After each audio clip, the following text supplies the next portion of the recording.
আমার প্রিয় ভাই ও বোনেরা, আল্লাহ যখন বিবাহের কথা বলেন তখন তিনি এটাকে শুধু একটি চুক্তি হিসেবে বলেন না, তিনি এটাকে একটি নিদর্শন বলেন। নিদর্শন এমন কিছু যা মানুষকে আল্লাহর দিকে নিয়ে যায়। আর আজ যদি আমাদের ঘর থেকে ভালোবাসা আর উষ্ণতা হারিয়ে যায়, তাহলে বুঝতে হবে আমরা ভুলে গেছি এই ভালোবাসার আসল উৎস কোথায়। আল্লাহ বলে তার নিদর্শনের মধ্যে আছে তিনি তোমাদের জন্য তোমাদের মধ্য থেকেই সঙ্গী বানিয়েছেন, যাতে তোমরা তাদের মধ্যে শান্তি পাও। আর তিনি তোমাদের মাঝে ভালোবাসা ও দয়া দিয়েছেন। ভালো করে চিন্তা করো, আল্লাহ নিজেই বলেছেন তিনি ভালোবাসা দিয়েছেন, তিনি দয়া দিয়েছেন। মানে এই ভালোবাসা আল্লাহর পক্ষ থেকে আসে। এটা সৌন্দর্য, টাকা বা অবস্থানের উপর নির্ভর করে না। এটা আল্লাহর উপহার। যদি স্বামী মনে রাখে যে তার স্ত্রী আল্লাহর দেওয়া, তাহলে তার কথা বলার ধরন বদলে যাবে। আর যদি স্ত্রী মনে রাখে যে তার স্বামী আল্লাহর নির্ধারণ, তাহলে তার আচরণ নরম হবে। বিবাহের আসল উদ্দেশ্য হলো শান্তি, কোনো চাপ না, কোনো প্রতিযোগিতা নয়, না কোনো তুলনা। আল্লাহ বলেন তোমরা তোমাদের স্ত্রীর সাথে ভালোভাবে জীবনযাপন করো, শুধু মাঝে মাঝে নয়, সব সময় ভালো ব্যবহার করো।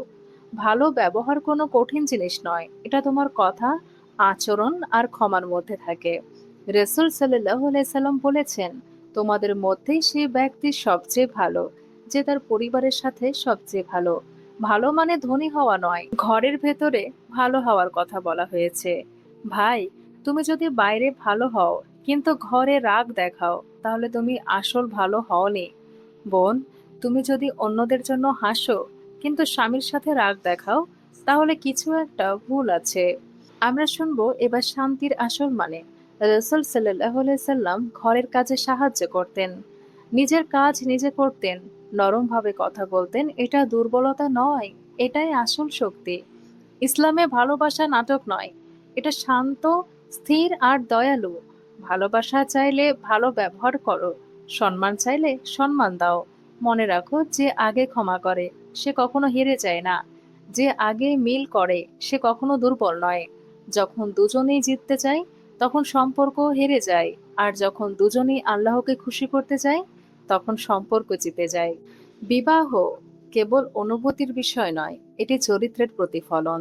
আল্লাহ বলেন তারা তোমাদের জন্য পোশাক আর তোমরা তাদের জন্য পোশাক। পোশাক সুরক্ষা দেয়, দোষ ঢেকে রাখে, সৌন্দর্য বৃদ্ধি করে, উষ্ণতা দেয়।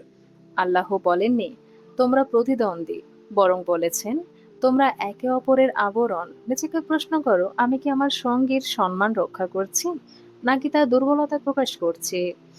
একজন মুমিন পুরুষ তার স্ত্রীকে ঘৃণা করবে না। যদি তার কোনো দিক অপছন্দ হয়, অন্য কোনো দিক তাকে সন্তুষ্ট করবে। শয়তান খারাপ দিকগুলো বড় করে তোলে, কিন্তু একজন মুমিন ভারসাম্য বজায় রাখে। সে ভালো দিকগুলো মনে রাখে। প্রশংসা ভালোবাসাকে পুনর্জীবিত করে, আর সমালোচনা সেটিকে দুর্বল করে দেয়।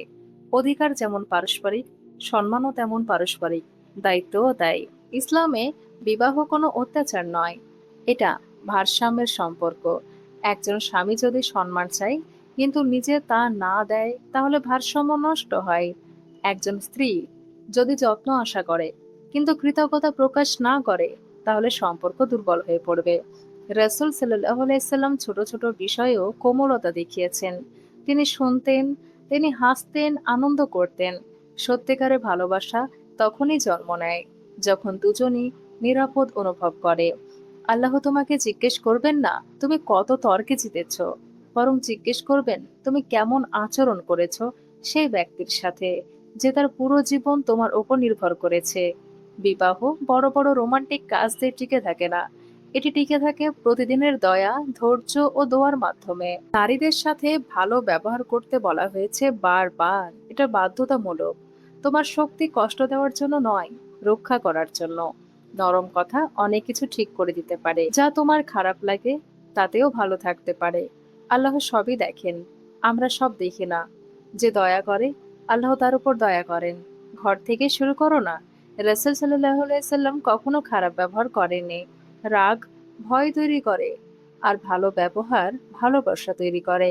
ভালোবাসা মানুষকে সম্পূর্ণভাবে বদলে দেয়। আগে ক্ষমা চাওয়াটাই হলো আসল শক্তি।